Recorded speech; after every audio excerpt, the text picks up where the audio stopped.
Hello children, we are back to our class with the chapter Nutrition in Plant. In that chapter, we have learnt about how the water, carbon dioxide and sunlight are useful to us and how the plants prepare their food materials. Now, we are going to learn more about plants which cannot prepare their food materials. Do plants produce only starch? How they prepare? In the first chapter, the food components, we have learnt that we require proteins, vitamins, fats for our growth and metabolic activities. Same as that, plants also require their nutrients. We have learned that how they will absorb the nutrients through their roots, which are dissolved in the soil. There are some nutrients which are required in less quantity, and there are some nutrients which are required in more quantity for the growth of the plant. The nutrients which require in less quantity are called micronutrients, and the nutrients which are required in more quantity are called macronutrients. Example for macronutrients are potassium, phosphorus, nitrogen. If the availability of these macronutrients is decreased, we may not get proper production. That's why the farmer will sow the urea. Why they are sowing that means that urea is nothing but these potassium, phosphorus, nitrogen and many other nutrients which are in the chemical forms. Why they are sowing means to increase these chemical composition in the soil. These chemicals are absorbed by the plant for healthy growth and give more production. Next one is the parasitic plants.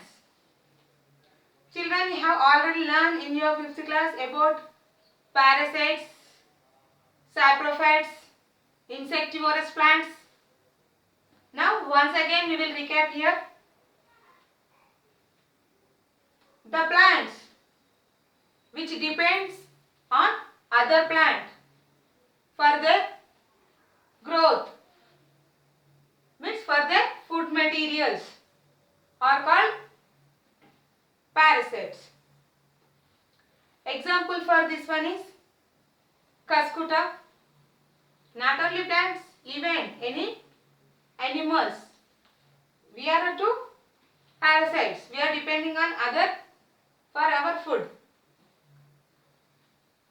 You have learned many animals like mosquito, which is depending on our blood. But we are now in this chapter we are learning about plants. So we are discussing about plants.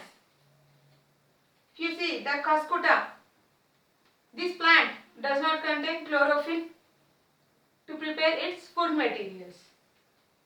Then how it will get their food materials? It not only does not contain chlorophyll, even the leaves are absent in these plants. It contains root-like structures. We call it as the thorns. So these will penetrate into the host plant. What is the host here? You may get doubt. Means here, for example, mosquito is a parasitic animal. Here the mosquito is an organism and we are the host. The mosquito is depending on us for its food. So we are the host for the mosquito. Same as here, the cuscuta plant, we call it as ghost. So it depends on parasite. The cuscuta is a parasite which depends on host, that is the plant on which it is depending. So it penetrates deep into that host plant. The parasitic plant penetrates deep into the host plant. Its root-like structures, we call them as haustoria, and suck the nutrients from that plant. They not only observes the plant. In the previous chapter I have said that they contains vascular bundles. So it cannot penetrate these roots into the vascular bundles and prevents the transfer of water and minerals from leaves to roots and roots to leaves. So there is no supply of water and food materials in the host plant. So what will happen? There is no supply of food material means it will die. So the cuscuta, it can kill the host plant also sometimes.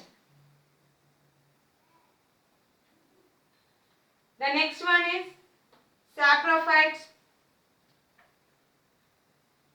You might have seen some umbrella-like structures on some plants. Just like it appears like a mushroom, white color structure mushroom. Those are nothing but fungus. These fungus will grow on dead and decaying matter. We call them as saprophytes. Means the organisms which depend on dead and decaying matter for their food are called saprophytes. Example, fungus. And the next one is the symbiosis. Symbiosis is the association in which the host and the parasite both are benefited. Just now we have discussed about parasitic plant. In that, the parasitic plant is benefited, whereas the host plant, it may die because of blockage of vascular bundles due to the penetration of haustoria into the host plant. Means here one plant is benefiting and the other is